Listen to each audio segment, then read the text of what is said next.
You know, I'm not a pedophile. But if I was, Macaulay Culkin's the first kid I'm fucking, I'll tell you that right now.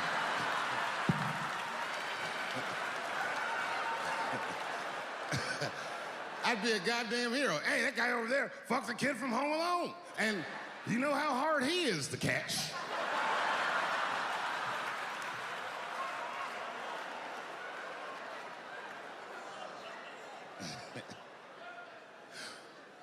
My mind's telling me no.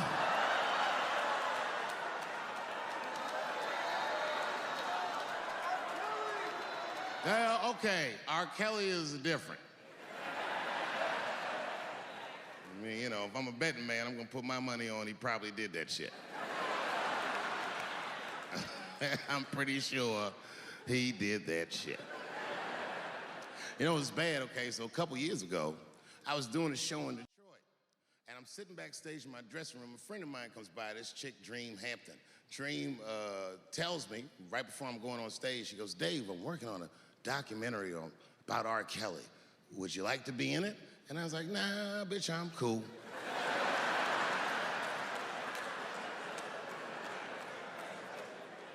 I went on stage, I just forgot about the shit. And then 2 years later, the documentary comes out, Surviving R. Kelly. And when it comes out, Dream's promoting the shit, and she keeps bringing me up. She said, I asked Dave Chapelle to be in my documentary, and he said it was too hot for TV. Bitch, I did not say that. It does not even sound like how I talk. Oh, that's too hot for TV? I would never say that shit.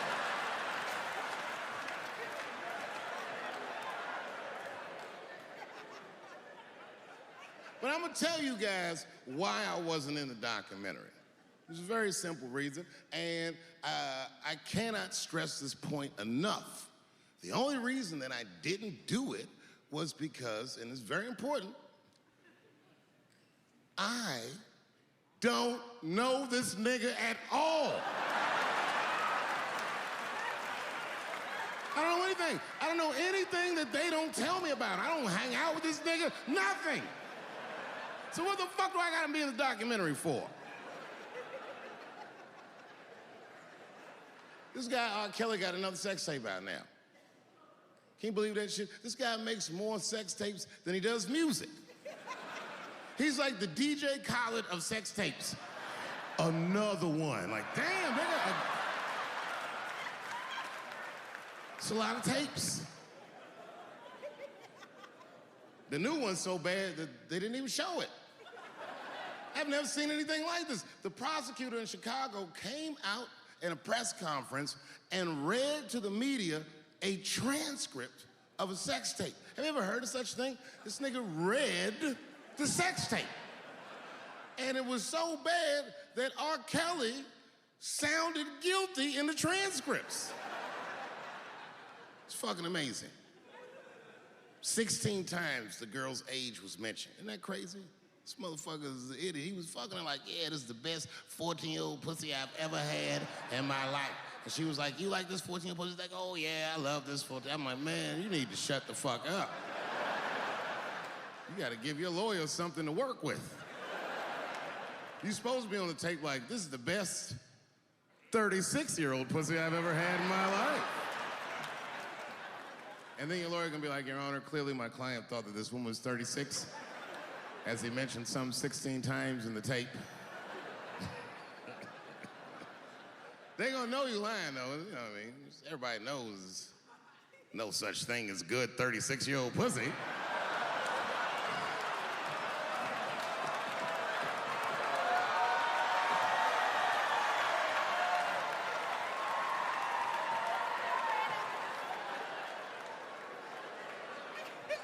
Doesn't matter what I say. And if you at home watching this shit on Netflix, remember, bitch, you clicked on my face.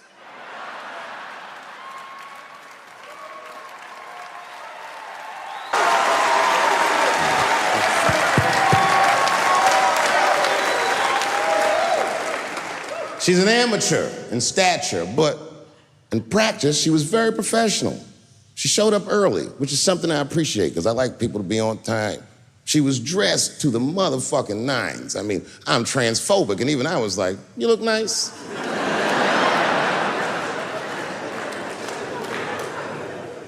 Went up on the stage with all the swag of a professional comedian, grabbed that mic and walked right down the middle and looked at the crowd like a gangster.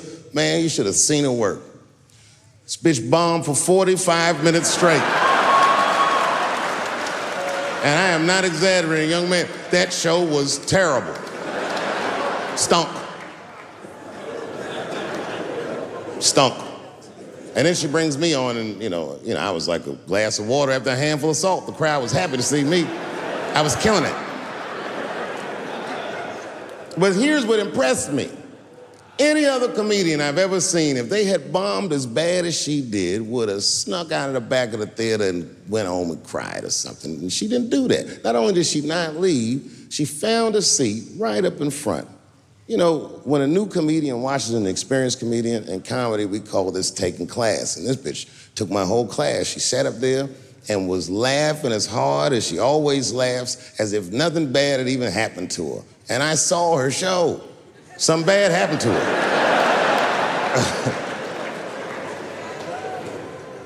She was drunk. So she starts talking to me while I'm on stage, but the way a person would talk to a television when they were alone. She's talking to me like that. That didn't bother me because I knew her, but the crowd didn't like that shit at all because she sucked. And a guy in the back of the room stood up, and Daphne's hair was dyed blonde at the time, and the guy screamed out, and his energy felt wild as fuck. He said, "Hey, Daphne!" And everybody kind of clamped, like got tense. We didn't know if it was a heckler or an active shooter. And he said, "Does the carpet match the drapes?" Yeah, it was fucked up. The whole crowd kind of groaned because it was so, like, mean. Everybody groaned, except for Daphne. She kind of laughed, which was weird. And then she didn't even look all the way back. She said, "Sir, I don't have carpets.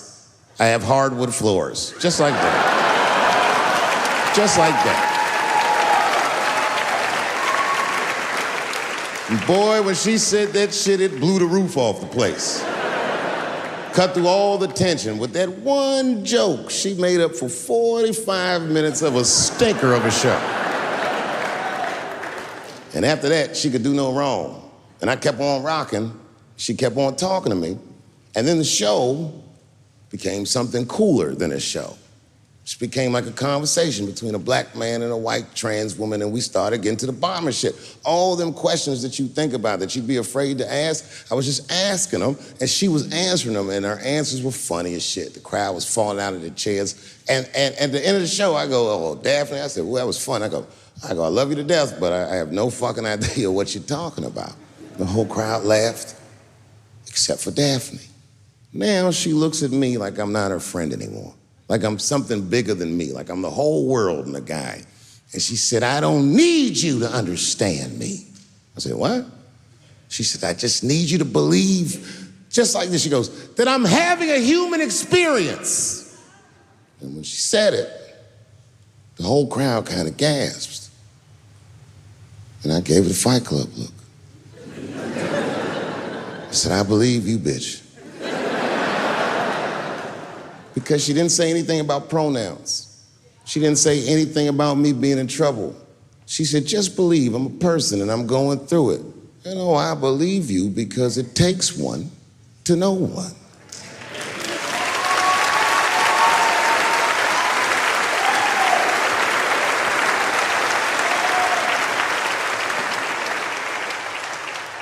Then I told the crowd good night, and they start going crazy. And before the applause gets to its crescendo, I say, "And don't forget my opening act, Daphne." And the crowd stood up. And I looked at her, and tears came out of her eyes. She couldn't believe it was happening. I couldn't believe it was happening because her show stunk. And it was a great night. I remember the late, great Paul Mooney was there, a bunch of fly-ass comedy niggas was there. And we all went backstage and was just drinking and talking shit and laughing, and Daphne stole the room. She had everyone cracking up, spinning the yarn, telling us all these crazy stories about shit she be into. We all laughing real hard, and then she's telling us, and everyone's laughing. I'm looking around, I'm like, oh my God, she is funny. I pulled her aside and I said, you're hilarious. I didn't know that when you were on stage. I said, you're doing some things wrong, but I can help you. I said, anytime I'm in San Francisco, why don't you open the show for me, and I'll just try to give you some pointers, see if you can't work this thing out. And she said, are you serious? I was like, yeah. And she grabbed me real tight, hugged me, squeezed me. And I pushed her off violently because I'm transphobic. I said, boundaries, bitch.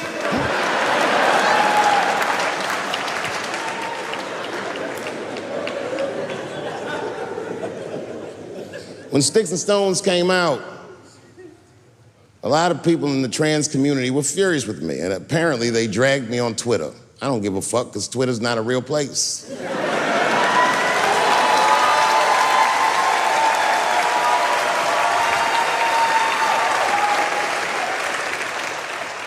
And the hardest thing for a person to do is go against their tribe if they disagree with their tribe. But Daphne did that for me. She wrote a tweet that was very beautiful, and what she said was, it was almost exactly what she said. She said, punching down on someone requires you to think less of them. And I know him, and he doesn't. He doesn't punch up, he doesn't punch down, he punches lines, and he's a master at his craft. That's what she said.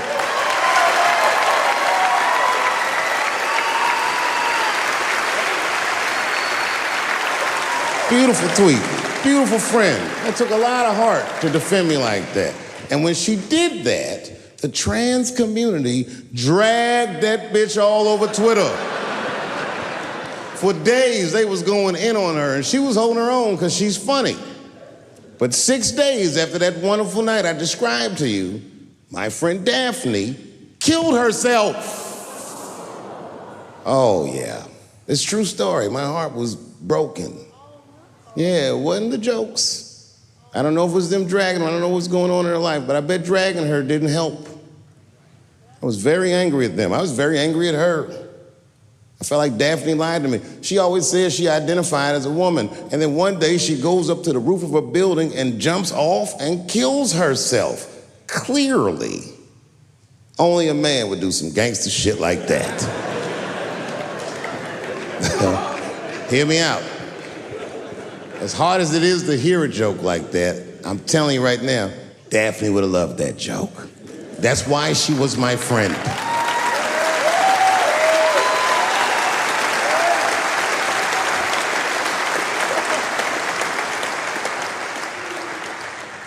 I was reading her obituary, and I found out she was survived by a daughter. And the moment I found that out, and this is true, Anderson Cooper from CNN texted me. And all he said was very nice. He said, I'm sorry to hear about your friend. And I texted him right back, new phone, who this? He said, it's Anderson Cooper. I said, oh, Anderson. I go, look, I need to find her family. And he texted me right back with all the phone numbers and all this information. I say this to say, if you ever want to know about anything gay, call Anderson Cooper from CNN. This nigga is faster than Google.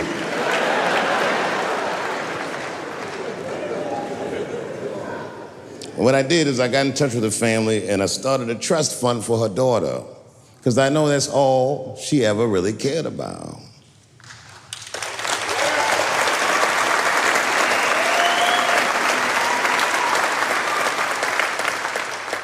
And I don't know what the trans community did for her, but I don't care, because I feel like she wasn't their tribe. She was mine. She was a comedian in her soul.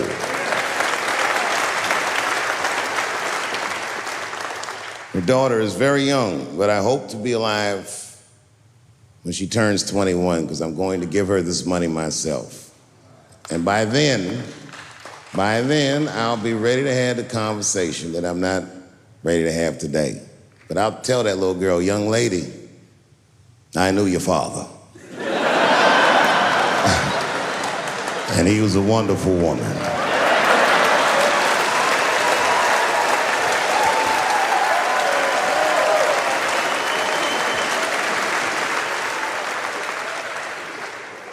Empathy is not gay. Empathy is not black. Empathy is bisexual. It must go both ways. It must go both ways. Remember, taking a man's livelihood is akin to killing him. I'm begging you, please do not abort the baby.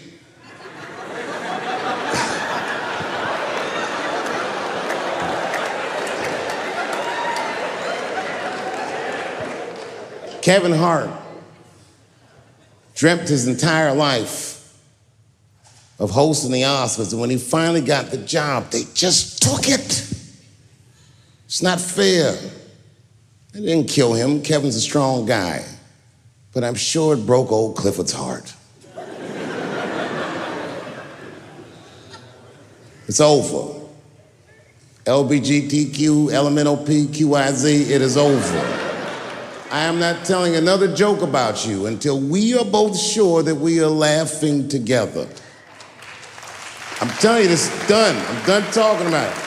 All I ask from your community, with all humility, will you please stop punching down on my people? Thank you very much, and good night.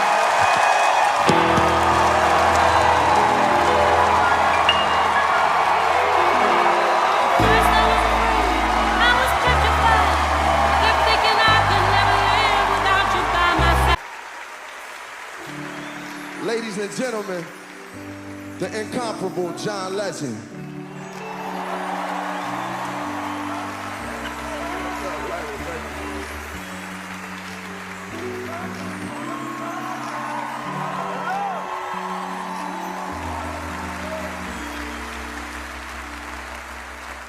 Not only am I a big fan of Dave's, but I grew up in Springfield, Ohio. Yes. About 15 minutes away from where Dave lives now and spent a lot of his childhood. I know we're in D.C., and he spent a lot of time here too. But Dave is from Ohio, okay? We're claiming him. Most of the outstanding, bold-faced names from Ohio become famous after they leave Ohio. One could argue they have to leave Ohio to succeed. But amazingly, Dave still lives in the Buckeye State.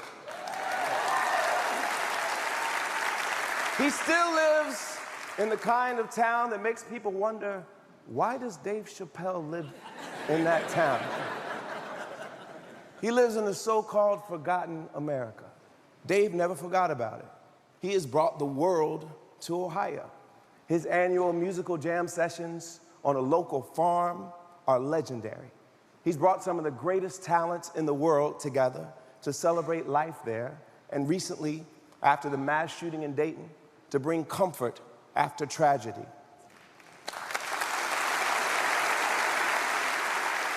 And of course, the most iconic and unforgettable jam session that will go down in history was back in 2005. He took a group from his hometown in Ohio, including students from our local historically black university, Central State, on a bus to Brooklyn. Yes. And when they got to Brooklyn, what an amazing pop culture moment Dave created. He brought together some of the most important hip-hop and neo-soul artists in the world for an epic concert that blended Dave's comedy and his impeccable taste in music. Comedians and musicians were like this. Every comic wants to be a musician. Every musician thinks they're funny. Your mother got 3 titties, one for milk, one for water, and the other one is out of order. Hit me! Wow! And you see, it's not even that funny, but with the hit, it just pushes it over the top. Nobody has 3 titties. That's ridiculous. All these people that are coming to this concert, before I ever met them, I was fans of theirs. So to work with these people in this kind of setting, it's a dream come true. This is the concert I've always wanted to see. Well, if this take away from my spears, would you probably take away from my ears? Then I hope it take away from my sins and bring the change that I'm dreaming about. Next time I'm everybody's screaming out, Jesus, God show me the way. The devil's trying to break me. We show We shook up the world.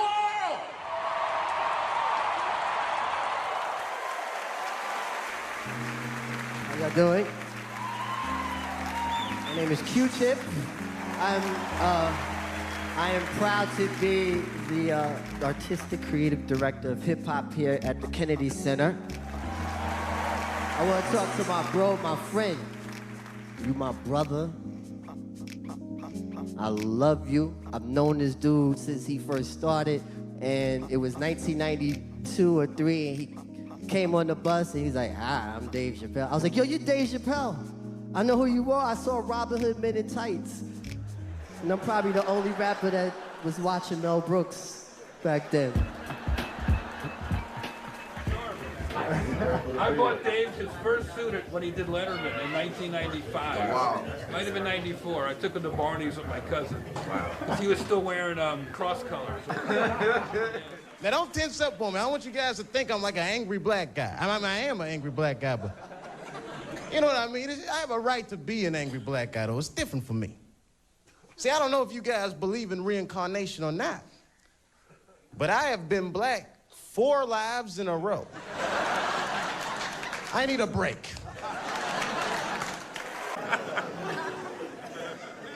I think, okay, again, of all those letters, the T has the toughest road ahead. In fact, I think the T should stand for tough road ahead. They've got the longest mental gap to bridge. That's all I'm saying. Because, you know, whenever I see one of them T's on the street, I don't mind them, but I'll be like, man, I miss Bruce.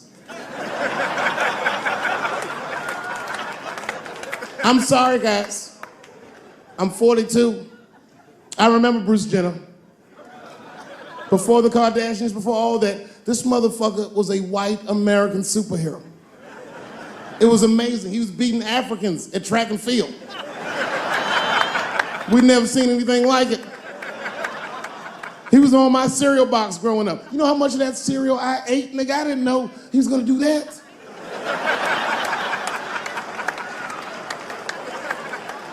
I knew before you guys knew. I heard things on the street in Hollywood. You know, you just be out, see people. Hey, what's up, Kanye? Why the long face? Nigga, you'll see. I got 2 mother-in-laws now. And when I heard he was gonna do it, I was scared. I didn't think the public was ready. I didn't think the media was ready. And you know what? I was wrong. Not only did the public embrace him, but the media was nice. I'd never seen anything like it. Welcome to the world, Caitlin. So long, Bruce. Hello, Caitlin. I was shocked. Is this happening? Wait a minute, is this a time in American history when an American can make a decision for themselves? And even though other Americans don't understand it, they'll support it and let this person live a happy life? Is this what's happening? If it is, then good for America. That's Dave Chapelle, the American. Although Dave Chapelle, the black American, he was a little jealous. I was like, how the fuck are transgender people beating black people in the discrimination Olympics? If the police shot half as many transgenders as they did niggas last year, it'd be a fucking war in LA. I know black dudes in Brooklyn, hard street motherfuckers that wear high heels just to feel safe.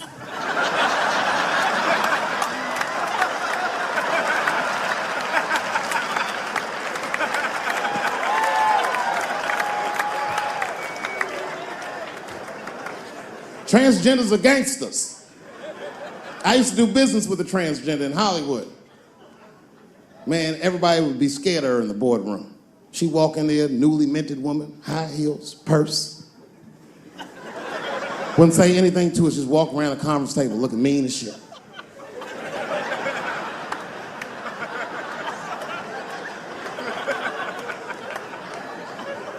And then she walked to the head of the conference table, stare at us all. Reach in her purse and pull her old dick out and throw it on the table. Let's talk business, gentlemen. Ah!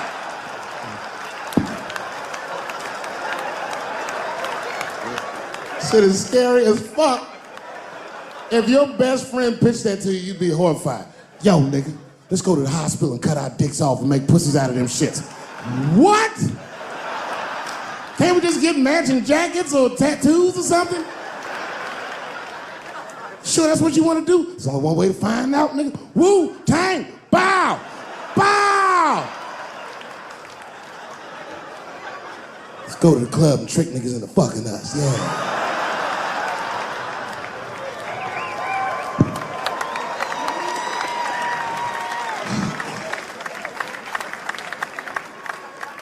The third time I met O.J. Simpson.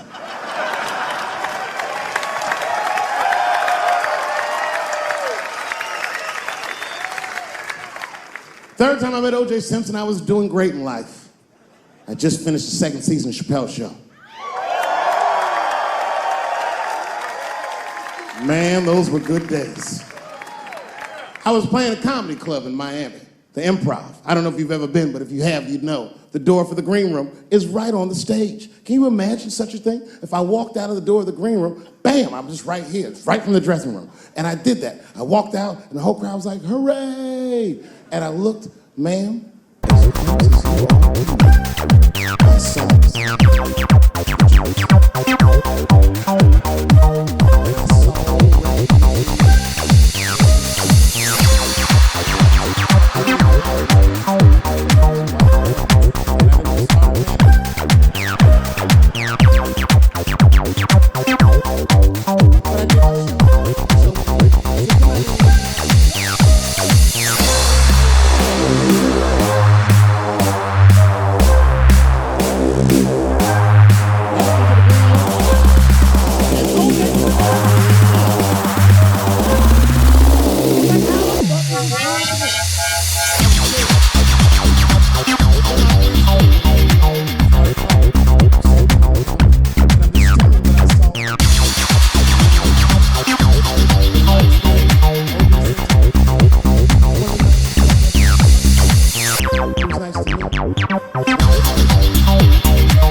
And she turned it on to one of 3 channels.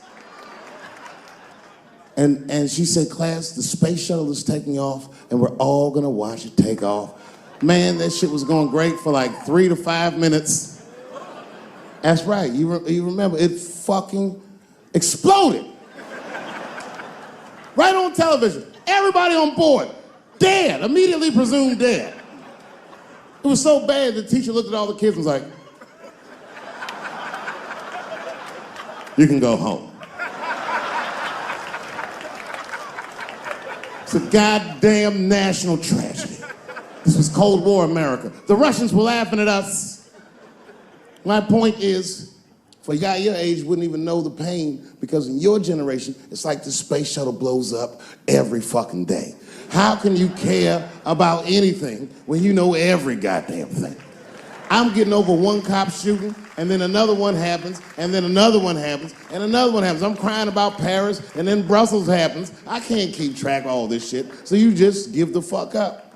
That's the hallmark of your generation. And that's fucked up because your generation lives in the most difficult time in human history. This is the age of spin.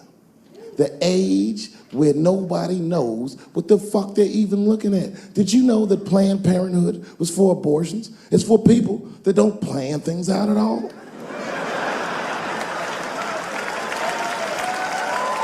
That's right. So a guy your age doesn't really know how he feels. Are you pro-choice? Are you anti-consequences? What does it all really mean?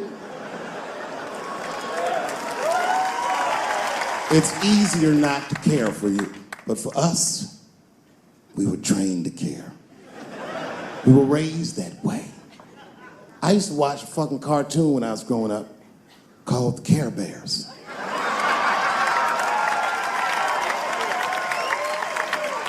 It was about a fucking group of teddy bear people.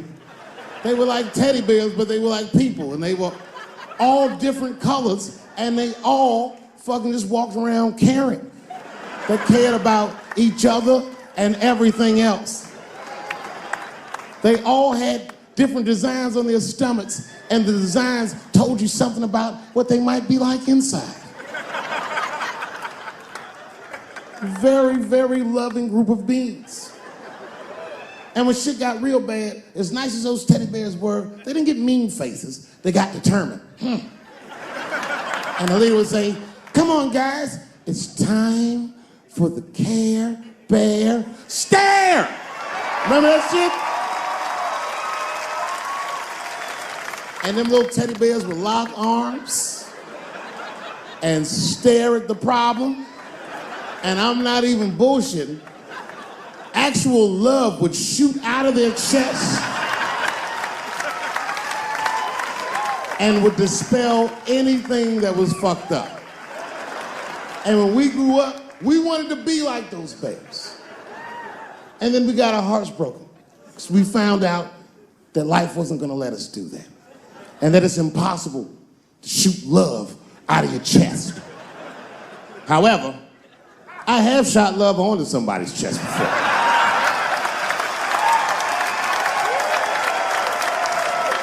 I do it all the time. It's the next best thing.